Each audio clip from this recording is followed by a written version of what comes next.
Welcome to the AngelsWin.com podcast with former Angels broadcaster Victor Rojas, featuring Geoff Stoddart and Chuck Richter. And now, it's time to talk about some baseball. Victor, take it away.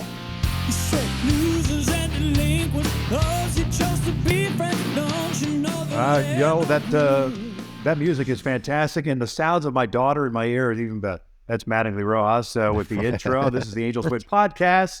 I'm Victor Rojas, Geoff Stoddart, and Chuck Richter are the three gentlemen that are with you. And cheers, gentlemen. Every week we're going to do a little toast before the bourbon guys and then the vodka guy here in North Texas right now. Well, I got to take a sip of it's kind of rude to toast and not take a sip of your drink. My bad. Right. Drink when you cheers. Yeah, exactly. Not a bad week overall for the Halos.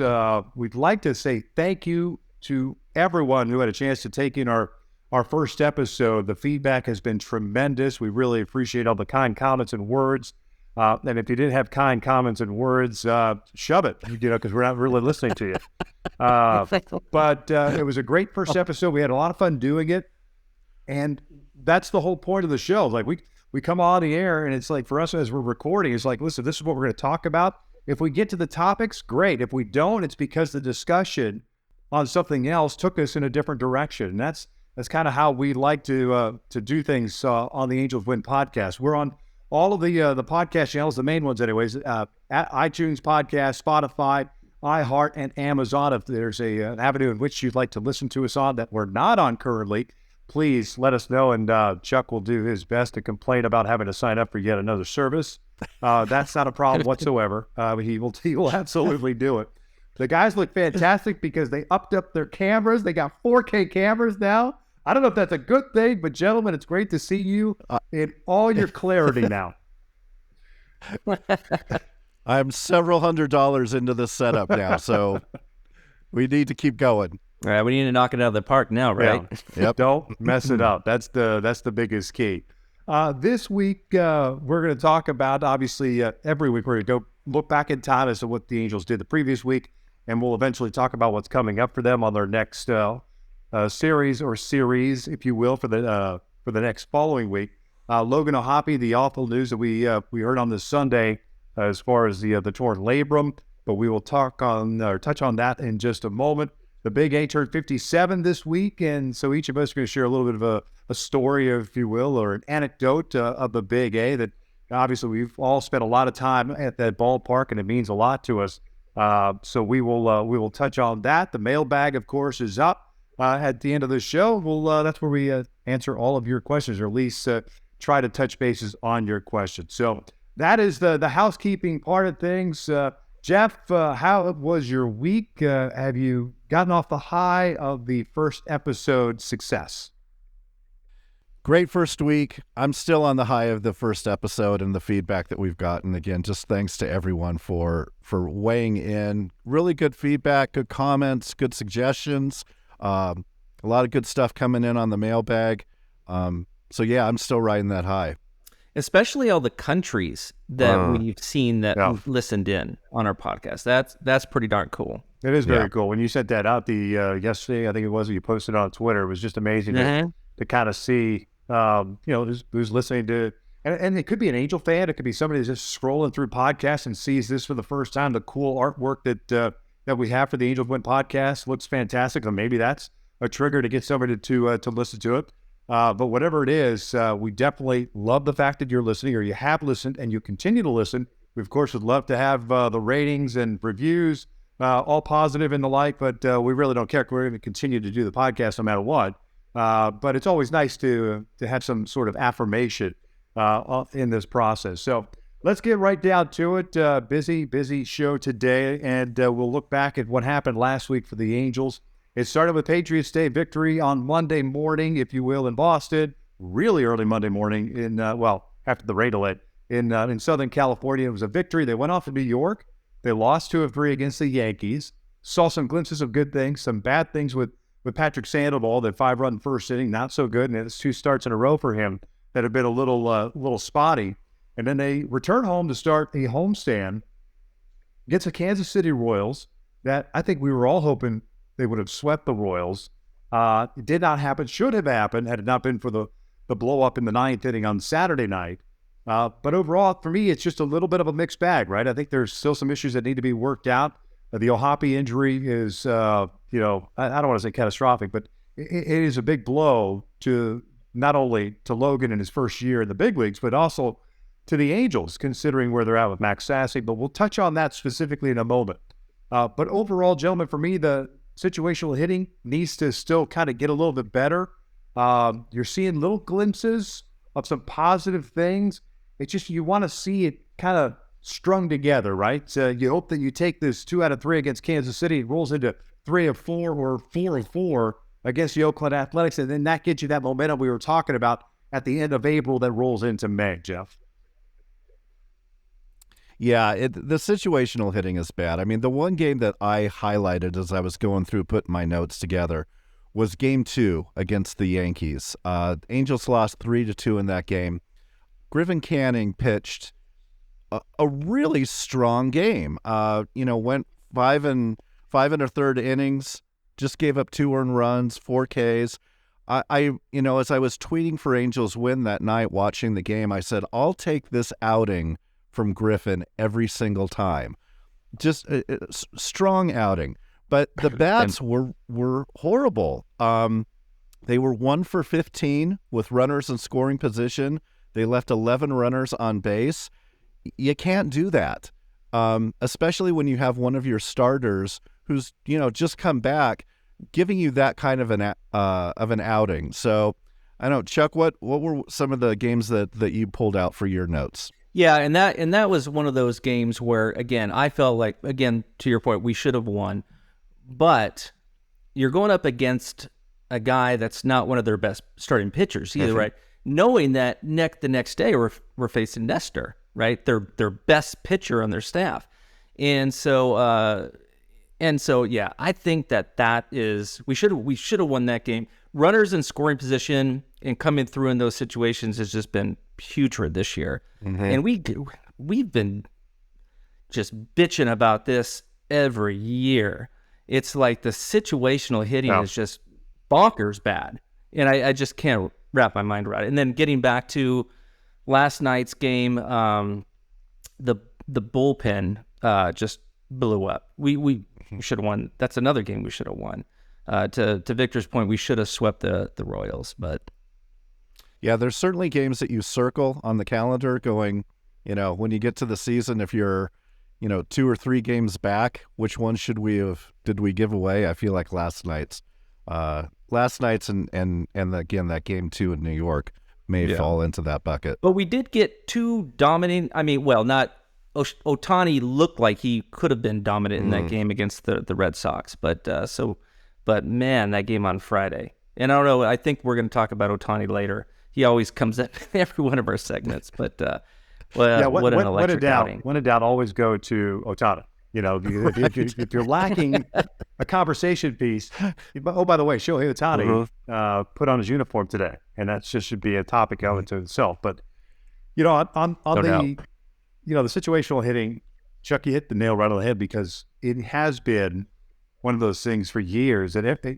just continue to hit your head against the wall as to what that problem is, right? And you've gone through a number of hitting coaches over the last 13, 14 years, and it gets a little bit frustrated. But, you got to get the job done at some point. The other thing that I take away from as we watch some of these close games, and they're close games because of the fact of situational hitting, I think they'd had plenty of opportunities to score runs, put crooked numbers on the board, if you will, and take advantage and take hold of the game and hope that it sticks through the end of the ball game, with the bullpen kind of handling its business and taking care of it, right? But the interesting thing for me right now, and it's early, I know that when you talk about one-run games, this is a team that's just 3-5, and that includes the Sunday victory against Kansas City, where they're just 3-5 of one-run games, and collectively as a unit have hit 205 as a team in those one-run games. So, take it for what it's worth. I think everyone is well aware of, the problems, if you will, of the situation at hand, which only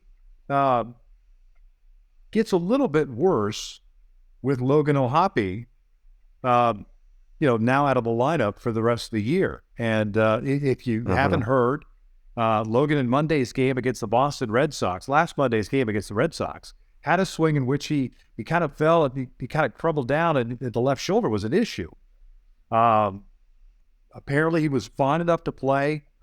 He felt good. According to Phil Nevin, the Angels manager, he felt good. The Angels wanted him to play. He felt good. He wanted to play against the New York Yankees. Takes that big swing and then fell down and grabbed that left shoulder. Well, it turns out on Sunday, the Angels made the news public after the MRI and the like, but he's got a torn labrum in his left shoulder. And so he's out 4 to 6 months. He's going to have surgery. And so it becomes an issue from a depth aspect for this Angels franchise is what do you do from the catcher's position? Now, Chad Wallach was called up. Matt Thaiss and he are going to share the playing time. Max Stassi is still on the injured list, the injury, and then, of course, the personal situation he's having with the family, which I get it. You got to take care of business. It is what it is. But what do you do going forward? And the shame of it is that Logan was having such an incredible rookie campaign, right? I mean, it's like he's off to this great start. He's a guy that you see or have seen in the first 2 weeks of the season where you sit there and go, hey, this guy is legit. This guy is going to handle the pitching staff. He's going to catch 5 of the 7 days a week if we've got games, because that's an everyday catcher who's got some thump in his bat, understands how to call a game, can limit the running game as much as possible now with all the rules we have in place. But theoretically, and then all of a sudden you're 3 weeks into the season and boom, that's just taken away from you. And you're going to have to scratch and claw. So, Chuck, I mean, we touched on Logan a little bit last week in the first episode, but your take on overall as to how important or how big of a blow this could be to an offense that is already off to a slow start. And you hope that Mike Trout and Shohei kind of pick up the pace and Taylor Ward get going as well. But it's still a big blow no matter what. Well, let me start with the good news. So the good news is Matt Theiss's bat last night looked like it came alive. I mean, even his outs were loud. That's the good news. The bad news is that in 5 games this season, he has allowed behind the plate, working with the pitching staff, 38 runs in 5 games. Oh, you're not going to Mike Socia me with the catcher's ERA crap, are you? Come on. No, not yet. Are we turning the page yet? Don't turn the page yet on catcher's ERA. Right? However, sometimes you just have to tip your cap. Over his short career behind the dish, he has given up 93 runs across 16 starts behind the dish. That, translates into a 5.76 ERA. Major League Baseball averages 4.27 ERA. So I don't know. I don't know if he has it to be that catcher. Again, he was a catcher in college, and the Angels moved him off the position after they selected him in the first round to be a first baseman. Why was that? Right? There's a reason for it. Well, I bet, truth be told, though, oftentimes that happens is because he was such a pure hitter in college, and that coming out that year out of Virginia as a number 1 pick, or first round pick, I should say, he was probably the best college hitter, accomplished college hitter at that point. So I think the mindset was, well, if you take what he was doing in college and extrapolate that out at the minor league level professional, if we could teach him how to do this and put him at first base, let's focus on the offensive side, and that way he doesn't have to deal with the catching side of things. I'm not saying that's entirely true. I'm just saying that is absolutely something that goes into the thought process. Now, the fact that they jacked with his swing a little bit in the minor leagues, tried to get him to more of a lift guy as opposed to being what he was, a gap-to-gap power guy who could run into 15 home runs a year and be happy with that and hit you 40 doubles, is screwed with his swing. It obviously stunted his growth a little bit. And now he's got to restart it. He's always been a really good hitter. But now you're asking him to go back and play a position that he hadn't really played in a number of years. And that's not the easiest thing to do. I will say one thing about the whole catcher's ERA thing. It has something to do with the guy who's on the mound. It really does. It does. I mean, if the guys on the mound suck, and it just so happens that he's not catching Ohtani, well then the numbers are somewhat skewed. Well, I'm not defending him. I'm just saying. I'm just being more realistic. And to be fair, Victor, he has not caught Ohtani to date, right? So, but he has caught Suarez, who's having we'll talk about him later. And Tyler Anderson, You are proving my point. Keep talking, because you just continue to prove my point, big guy. Yeah.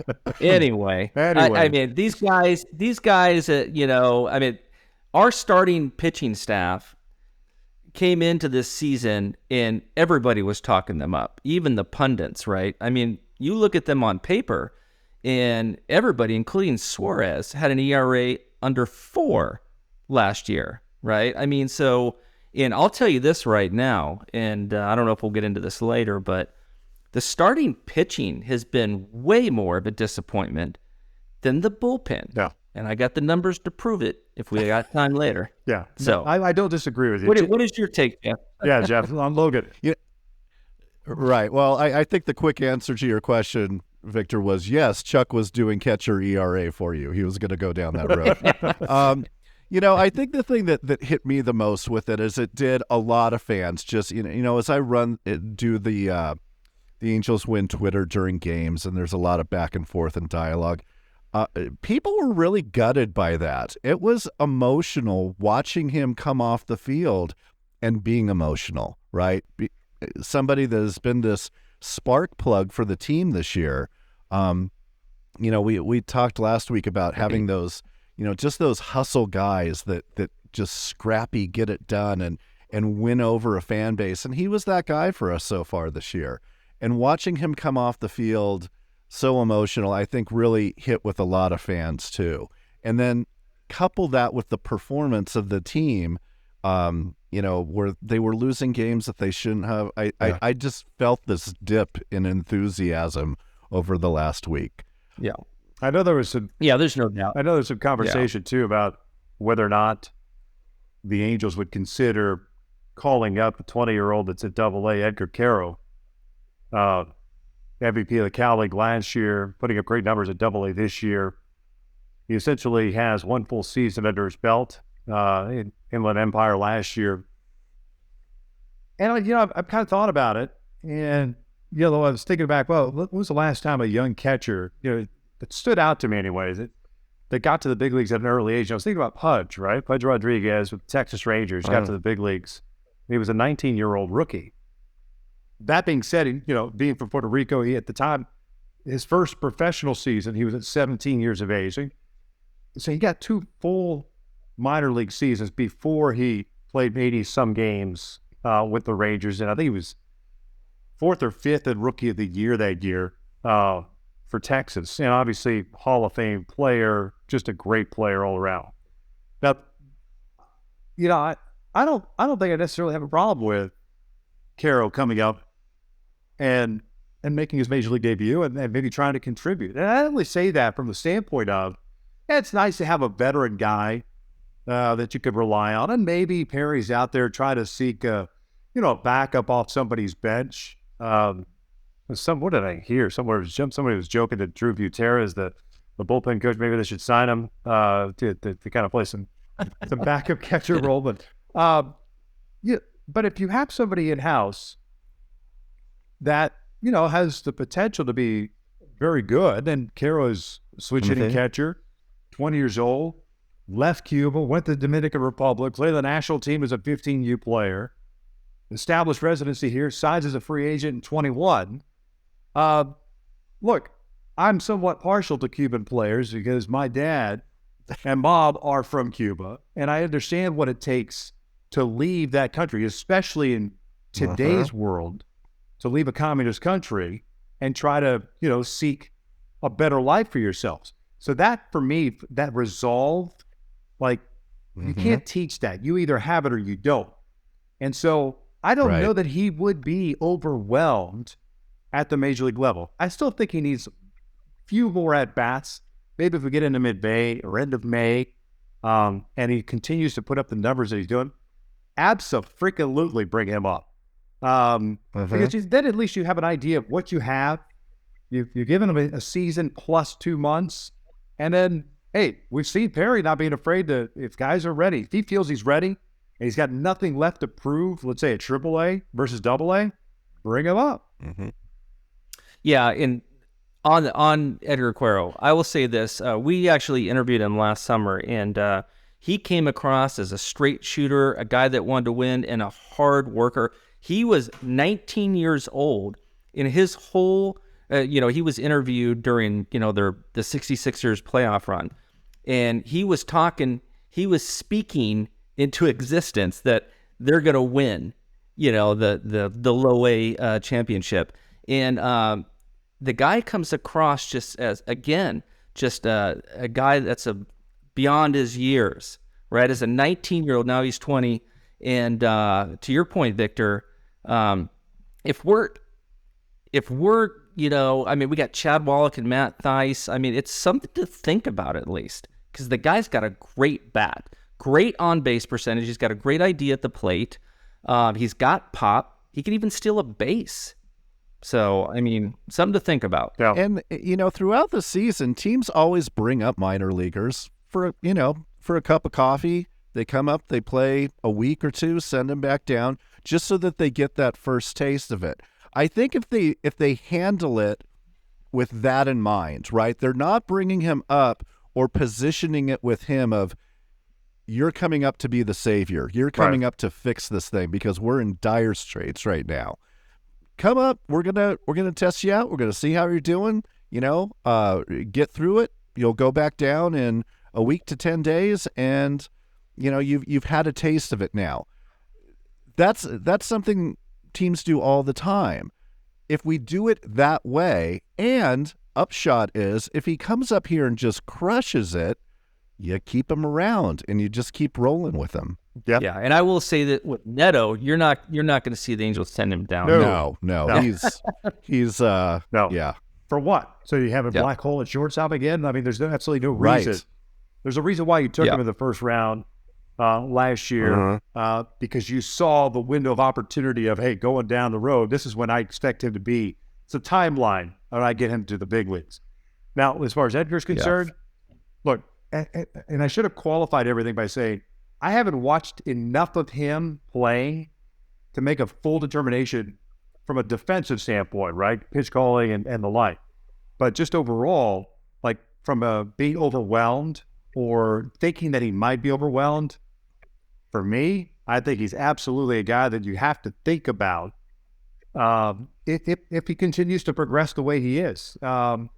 Maybe Max is back by middle of May. Maybe Max, everything's taken care of next week. He goes on a rehab, gets his 3 weeks, 2 weeks of hitting in, and then he's back in. And then maybe you can say, you can calm things down and say, Edgar, keep doing your thing. You'll be called up towards the end of the year, get your cup of coffee, and then we'll go from there. But, sure. This is something, hey, think about it for a second. Had not been the trade for Brandon Marsh and the signing of Edgar. How many years have we been talking about the lack of depth at the catcher position for this Angels franchise? I mean, seriously. I mean, you'd have to go back to Mathis and Napoli, right? That was it. And then it was just sign guys, plug in. Bobby Wilson to a certain extent until he got trucked at home plate at the Big A the one time. I think it was Mark Teixeira that trucked him at the plate, right? That kind of changed his game a little bit. Bobby's down in the coaching world. But other than that, it's just been a kind of a fill in. And Max was that guy too, except he actually had a pretty good season. It turned out he's a good catch and throw guy, handles his staff, and you're like, okay, there's your veteran guy. There's for me, the Mike Redmond of the world, right? The real smart guy that understands how to call the game, doesn't need to be the premier guy, but he's just steady. And he's going to get 10 to 15 years in the big leagues because he's just that guy, That's what I think Max Sassy is. So hopefully he does get everything sorted out and he's able to contribute to this Angels franchise this year. But if not, at least that you have some depth for the future, which is something that was it's been a long time since we talked about that. Right. I'll say this just real quick before we move on too. We don't know. We just learned that Jared Walsh, his issue that he was having in spring going into the season, actually he dealt with that throughout the season last year. right? We don't know if Stassi's season last year, which was pretty poor in comparison to his previous seasons with the Angels, was something that he battled on that personal level as well. And so, we can be pretty harsh as fans when we just look at the numbers, but you don't know what's going on in their personal lives. Yeah, no doubt about it, Chuck. I mean, you bring up a great point, because it's so often it's like, oh, why isn't he doing this, or why can't he get this taken care of? I mean, you just never know. And I understand why players, professional athletes, organizations, kind of put the wall up when it comes to information, right? Because there are some things that are very, very private. And we as fans do not need to know. It'd be great to know, just so that we either can sympathize with them or whatever the case may be. We'd like to know. But all too often on social media, you see like, why aren't they putting this out? Why can't they tell us? Why didn't you ask the question when they're talking to me? Why don't you ask the hard questions? I mean, because seriously, we don't need to know. Why? Why do you need to know as a fan what somebody may be going through at home, or mental health issues, or whatever the case may be? Cut the bullshit.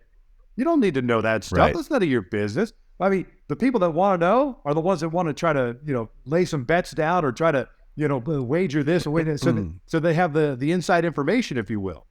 But overall, I mean, to your point, Chuck, you just never know. You never know what someone is going through. So, try to put yourself in their shoes, and as opposed to looking at it from a selfish standpoint.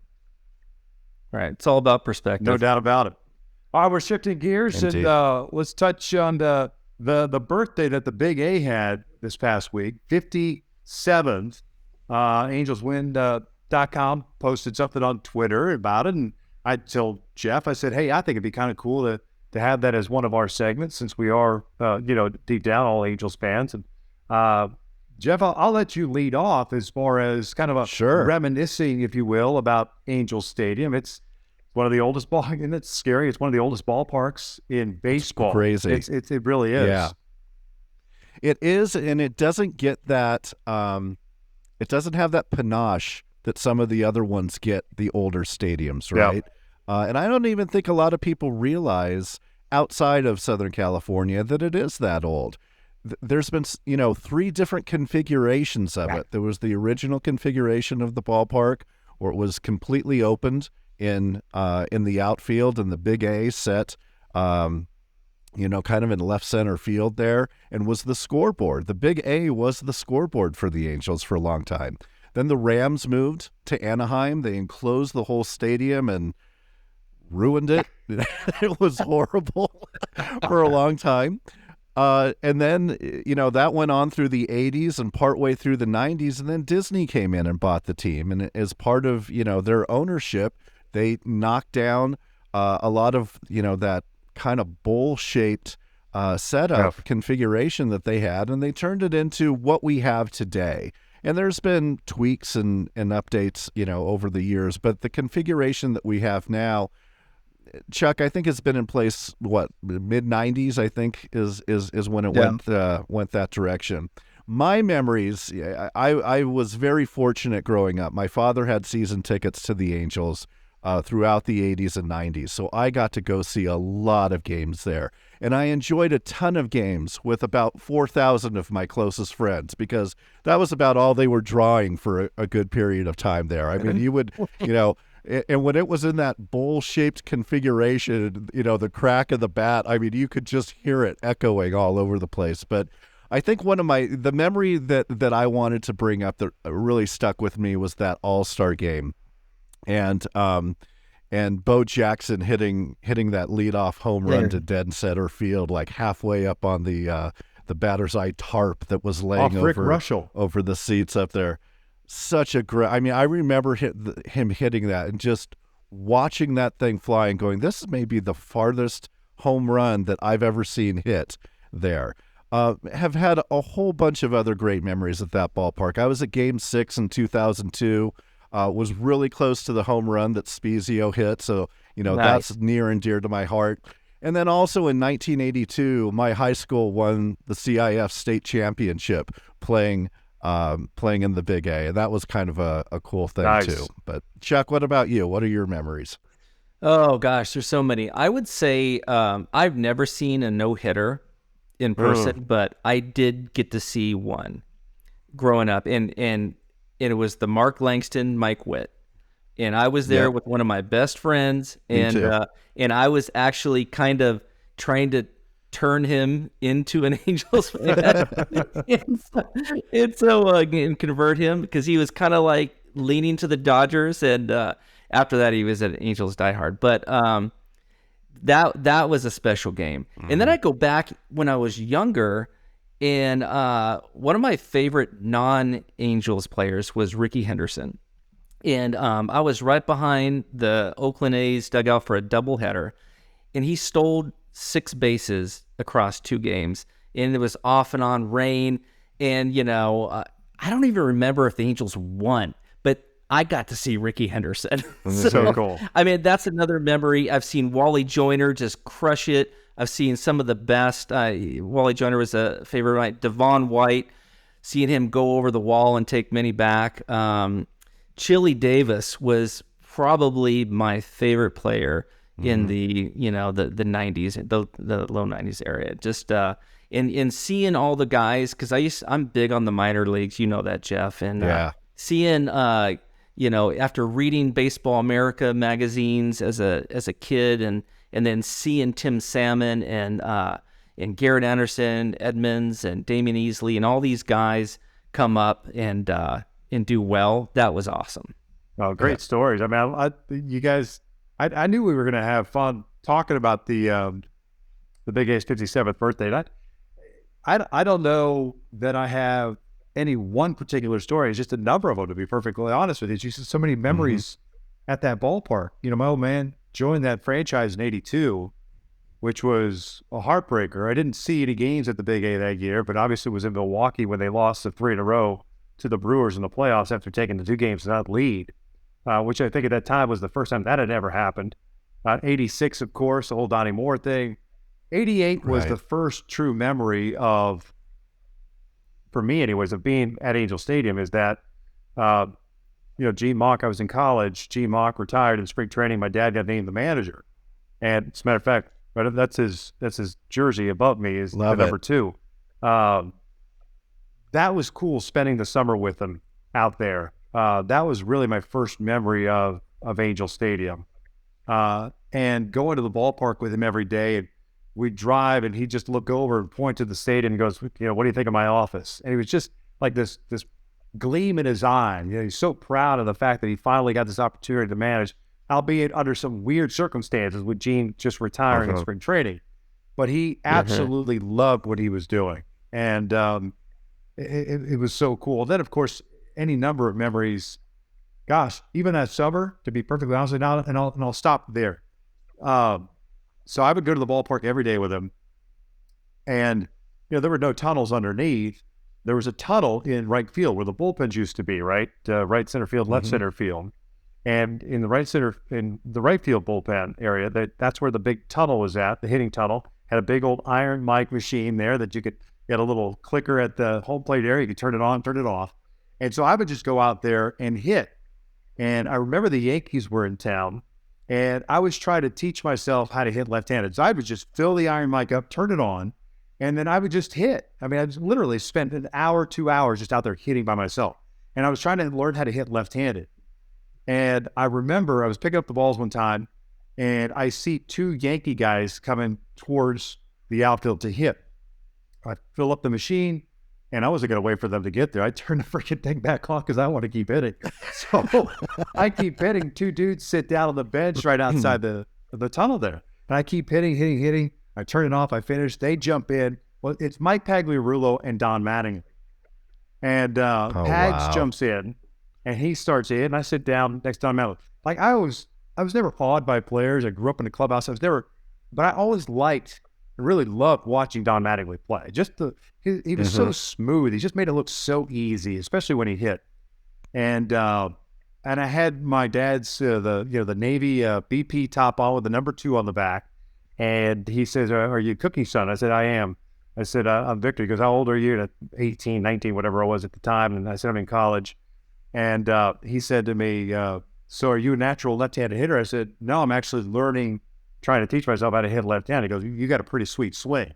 Oh, my God, are you kidding me? God, in baseball, my guy.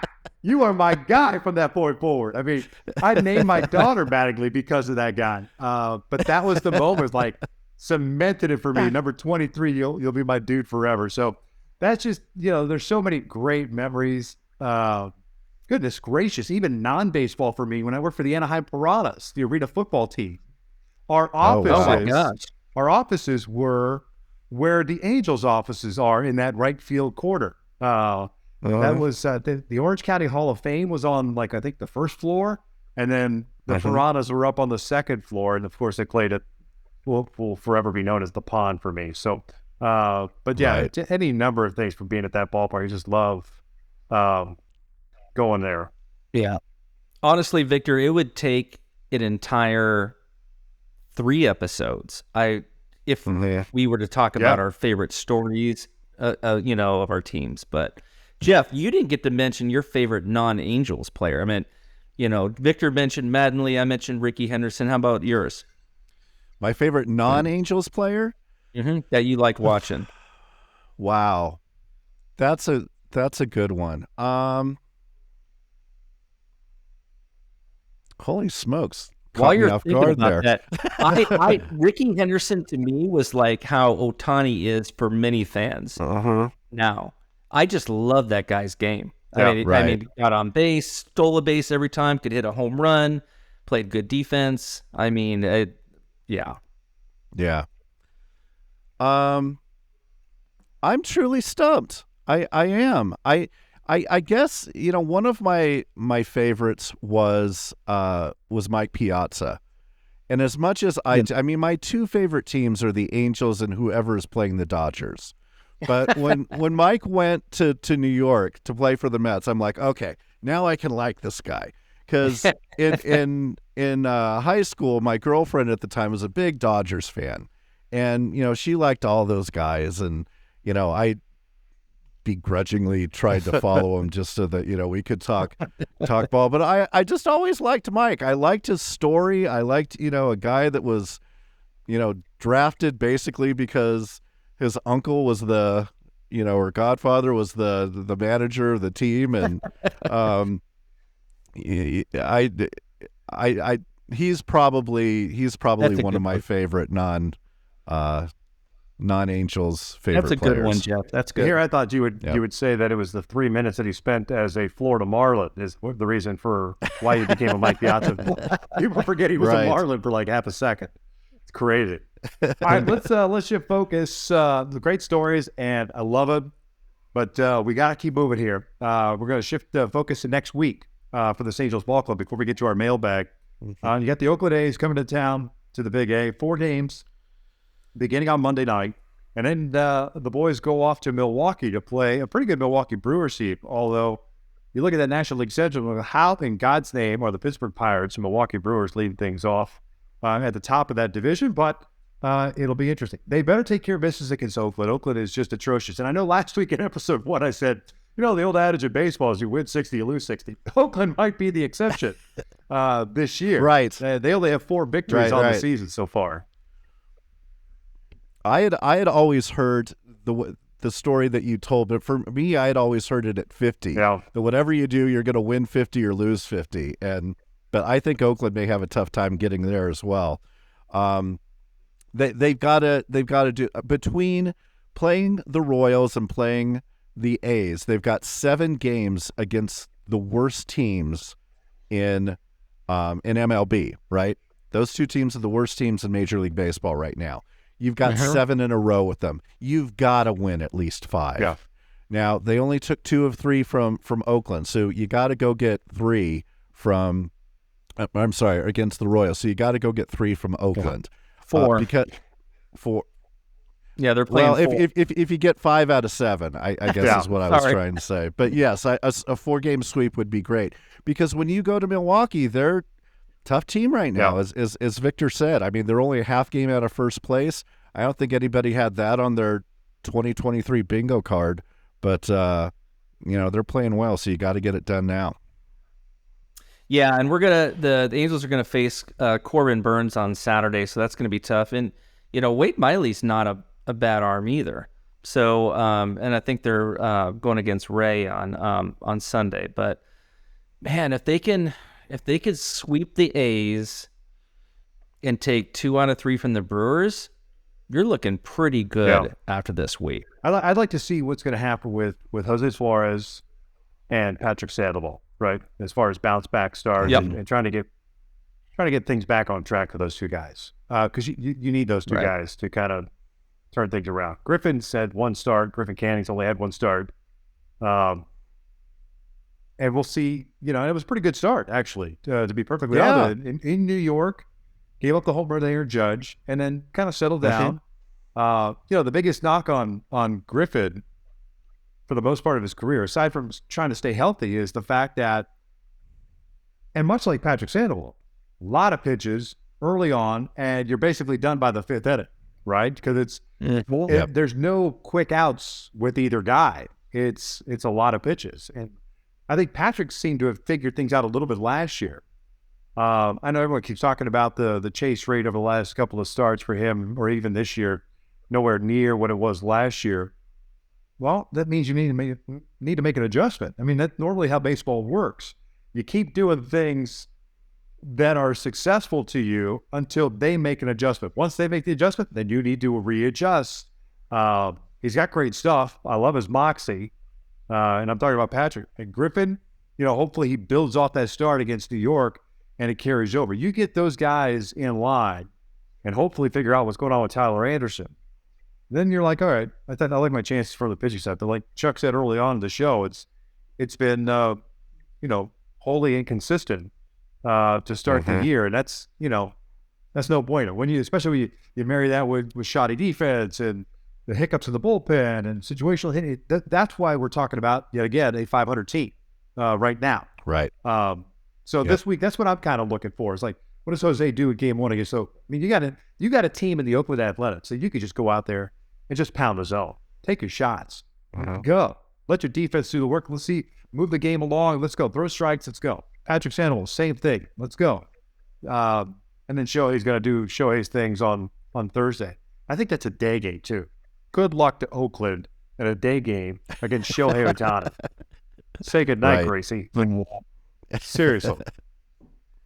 All right, lastly, let's bring up the mailbag. And Geoff, I know that's your world. Mailbag is you got to come up with like a little theme song for the mailbag. Mark and Brian used to have a thing that they did, and I've been trying to find a clip of it that we could play before we go into this, but I'll keep looking. All right. Go ahead, Jeff, Chuck. Yeah. Can I interrupt just real quick before we transition? Just on those lines, what Victor was just talking about. The Angels rank, I mean, near the bottom third in the league in total innings pitched for their starting pitching staff. Yep. So they're not getting any length out of their starting pitching, which is taxing the bullpen like it has done in the past few years. And it's just, anyway, there's that I don't want to get into it in this episode. We'll touch on it in another episode, but there's a new stat called Location Plus. And the Angels rank dead last with the Oakland A's. It's a stat that says, hey, it calculates where if you got 2-0 on a hitter and you throw a curveball in a certain location, that's either good or bad. And the Angels are throwing, like you see Detmers pitch today in the first inning to Melendez. I mean, just a hanger, right?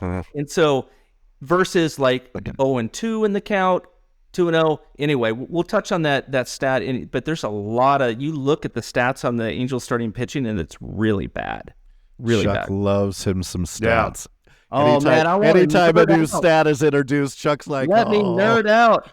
But you know what? I have some really good guys on the back end that are fellow nerds that help me with these stats. Nice. Well, you got a production assistant now, too? I do. Let's go. Clean it up. I got a whole team. Let's go. It's good to be king of the AngelsWin board. Exactly. All right, Geoff. All right. We'll go to the mailbag now. Again, we want to thank everyone. We literally have a global audience, as we kind of referenced earlier. And our first question comes from Andy Dan from the United Kingdom. And Chuck, I'll send this one to you first. He says, on the basis of the Angels' 2022 performance, do you think it was a good decision to retain Phil Nevin as team manager? I think so. I mean, you can't look at what he was dealt in terms of the depth in roster. That Perry Minasian even came out and said that he failed at building up last season, and injuries. I mean, Rendon's out. Trout was out for a period of time. I mean, it's Walsh. You just go down the list of guys that that are your key guys, and they're out. And so I don't think you could pin that on them. I think that there was an article that came out, I think it was Fox Sports, that talked about how the players respect Phil Nevin in the clubhouse. And he was a guy that will get in their faces for some players. In others, he knows their temperament and he knows how to approach them because he studies the players and their personalities and how they receive, right? And there was something else out there that talked about how Madden was seen more on the golf course than he was with his players. So, yeah. Anyway, I think that we need to give Phil Nevin this season and then evaluate after. Yeah. Victor, any thoughts on that? Yeah, I mean, he signed a one-year deal, right? And a lot of that, and I think we touched on a little bit on the last show, is the fact that with already having the team up for sale, or at least exploring the sale of the team, that you really couldn't go out and sign a Bruce Bochy, if you will, for a 5-year deal, and all of a sudden there's a change of ownership. So I think you kind of had to keep the status quo. And to Chuck's point, Phil Nevin didn't have it wasn't his fault that the team lost its way last year. I think it's fair to scrutinize him this year because it is his team, right? He had a full spring training with them, his plan, his philosophies, and so we'll see how that all plays out. Again, it's a one-year deal, and a lot of pressure for a ball club that is expected, at least on the in the offseason moves and the depth charts and the pundits and the like. There's some expectations for this ball club to get to the postseason, so we'll see how that plays out ultimately. Yep. All right. Next one comes from James from Southern California. James is True Gritch on the AngelsWin board, and he has a question for Victor. He says, Victor, if you became general manager of the Angels, what would the first thing you would do be? I don't want to answer that question because I don't think that's a fair question to Perry or to anybody in that front office for me to do that. Because, it's Perry's job. If there was an opening, that I'd be happy to talk about it. But I just, look, I'll say this overall, right? Overall, we are very much aligned with how things have played out over the last couple of years, just from an organizational standpoint. Evaluating talent might be a little bit different, but overall, the direction that the franchise is going is very much the things that I would have done had it been me. And so that's all I really want to say on that. I don't think it's fair to, a hypothetical based on someone who's currently in a position. I just didn't think that was fair. Much like when Billy Epler was on the hot seat that September of 20, people were asking me the question, what would you do? What would you do? It was like, it's, there's no job. It's Billy Epler's job. I think you just have to let things play out. So I don't like playing those games. Sorry. I know it's probably a little bit of a scapegoat thing, but I just don't think that's fair to Perry for me to sit here on a podcast and say, oh, if I were the GM, this is what I would do. I know there's a lot of people that do that kind of crap. That's just not my thing. Oh, come on. Geoff and I always play manager of how we would manage the Angels. Yeah, sure. There's slightly different backgrounds, slightly different adventures in life, especially. Pretty sure I would be fired after about 2 weeks if my picks went through. Fair enough. All right. Next one is from Jacob from San Diego. Chuck, I'll give this to you. How many more starts does Suarez get if he continues to pitch the way he has so far? 1. Wow. Yeah, I think it's tomorrow against the Oakland A's. And I'm sorry if you can't give the Angels at least a quality start. And what is a quality start? 6 innings, 3 innings, or 3 earned runs allowed. If you can't do that against the A's after what we've seen from him this season, it's time to pull the plug. Slot Griffin Canning into his spot, and then let's have a conversation about Chase Silseth, who has a 0.90 ERA, pitching in AAA in a Pacific Coast League, a hitter's league. And so there's that, or you can slide Tucker Davidson in. But I think this is Jose Suarez's last shot. I don't think I disagree with you, to be perfectly honest with you. I think it's a point, Jose's been around long enough to realize, hey, man, it's time to put up or shut up. And, I think there was that moment in the dugout in New York where Nevin was caught on camera talking to Suarez, and just kind of that to me is a pretty good sign that the manager is on the fed up side of things. Let's just put it that way. It's like, hey, it's time for you, because most of that stuff is done behind closed doors, right? Or you go down the steps away from the cameras. Everybody knows where the cameras are at. And there are guys that are very cognizant of it, and they do certain things for effect. And I'm not saying that that's what Phil did. I'm just saying there are managers out there that do things for effect. That was done in plain daylight, plain sight, and we'll see what kind of a start he has against the Oakland Athletics, and whether or not that determines whether he stays in the rotation or he's either bullpen bound or gets sent out. Yep. All right, next one comes from Ron from Houston, Texas, native of Southern California, but now in Houston. Kind of a long wind-up on this, so I'll try to net it out, but talking about the perceived challenges with home plate umpires of late, and some of that, maybe due to recent turnover, people retiring, etc. Also the advent of the K-zone, and people being able to see what are balls and what are strikes in real time. And he says, in any event, are you in favor of an automated strike zone in Major League Baseball? Chuck, what do you think? Or is it time for the robots? Okay.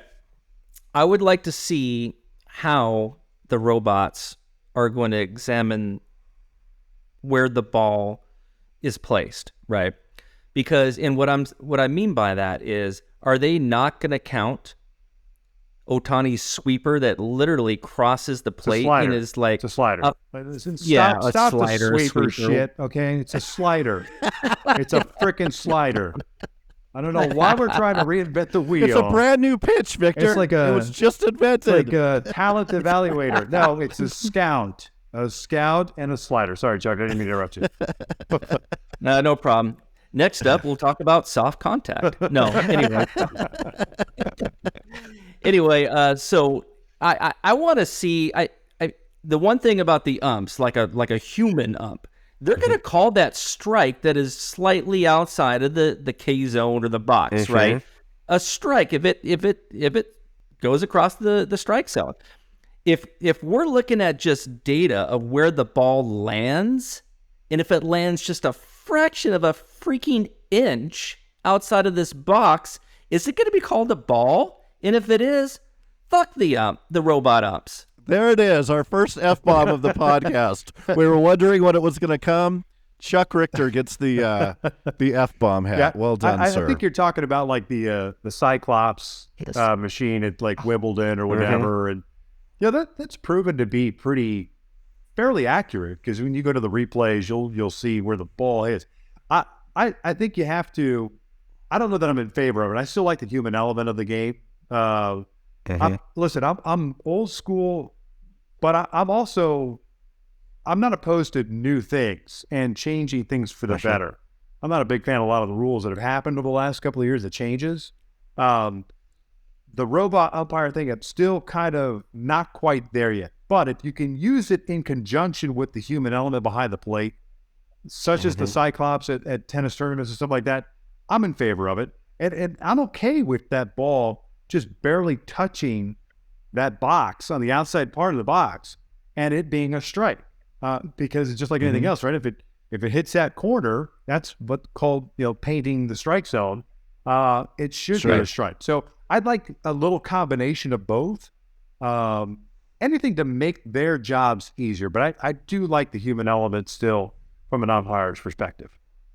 Yeah, and you got those 12-6 curveballs, right? That, it's completely, tumbling over the strike zone, and if that ball just lands again a fraction of an inch underneath it, is that not going to be called a strike? Yeah. I'm not sure. I'm not sure if you guys remember back when there was the American League and National League. You had American League umpires, National League umpires. So not only did you have leagues with different strike zone, one was a high strike zone, the other was low strike zone, then you had every single umpire had their own zone.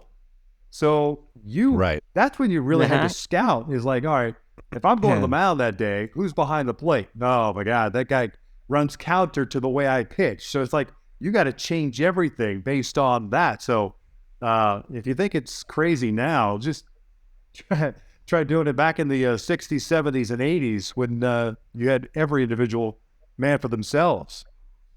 Sure. Victor, what do you think of giving the team, like a team, at least one or two challenges for a strike called in a game? Without the robot or with the robot? Right, without the robot, but you get to examine, like they do on instant replay, you can examine the box. And if it crossed the box and it's slightly outside of the box, or it's literally in the box. Like, how many strikes have we seen painted right in the freaking box, and it was called a ball? Get out of here. Yeah, but I guess without the... it's still going to go to, right now, it goes to New York, and you're having another human determine whether or not it actually hit the bot. It's better than being in the moment behind the catcher and making that call in real time. I'm not opposed to it. I'm really not. Heck, I always thought that having a fifth umpire in the stadium to make the determinations of those things would be the best solution. So everybody has their own umpire review system at each of the ballparks, as opposed to going, to New York. And if you've got a full slate, you got 15 games on the docket, you're kind of in order of where you're at as far as the reviews are concerned. So, but I digress. Sorry. No, it's good. I like the human element as well. I'd like to keep that in there. My biggest beef with it, and what keeps pushing me over to want, embracing our soon-to-be robot overlords, is if it's a strike in the third inning, I want it to be a strike in the seventh inning. And I feel like that has slipped a lot over the last, several years. And as a fan, that's frustrating. Yeah. And we got time for one more. We got one more. All right. So this is from Jordy in Santa Ana, along with several of our listeners from Japan have requested this as well. So, hey, Victor, loved hearing you call Halo games with Gooby. Could we get a light that baby up for old time's sake and maybe an Ohtani walk-off home run call? That would be a no. I just want to get her. There you have it, fans. Yeah, I guess. If you guys are really into that, if that's what you're interested in that. The people are asking. Big-Fly, Ohtani-San! I had to back away from the microphone. You want to light that baby up too? Love it. That's a hard one. Let's light that baby up. That's hard to do just because you want to be in the moment. Same with home run calls. But I've done the Big-Fly Ohtani-San so often, especially for Japanese media, that I could just lean back. I have to lean back in my chair to do it. So we'll just leave it there. Blew my hair back, actually. Whew. The one?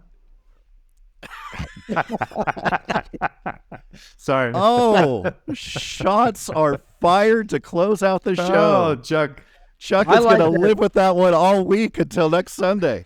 Missed the spot. Yeah, I think I got more than one. Jesus. Oh, man. Gentlemen, great show once again. I thought we were trying to keep this short. Again, that's the beauty of what we're doing. Well done, another hour. Seriously, it flew by. That's I couldn't even fully nerd out with my stats. My God, we'll have to push it to next week.